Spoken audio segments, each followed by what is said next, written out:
हाँ, तो हम आप सबको एक काम दिखाने जा रहा हूँ, आप सब बने रहें हमारी वीडियो में। तो ये है हमारा एक काम। यहाँ पर प्लेन सीलिंग है और फिनिशिंग कितना ज़बरदस्त किया हूँ तो आप सब बताएं। तो फिर यहाँ पर भी आ गया हूँ, यहाँ पर भी देखिए कितना खूबसूरत काम किया हूँ।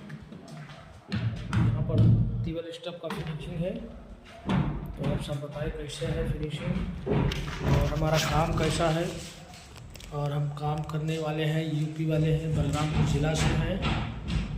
तो अब इसमें डिज़ाइन करना बाकी है क्षेत्र में, तो हम इसमें डिज़ाइन करके आपको दिखाएंगे कितना खूबसूरत लग रहा है। यहाँ पर एक आदमी बैठा है। हाँ, तो क्या कर रहे हैं भाई, काम करके थके हो क्या? ये गोंडा का आदमी है, ये भी हमारे बलरामपुर ज़िला का लगते हैं।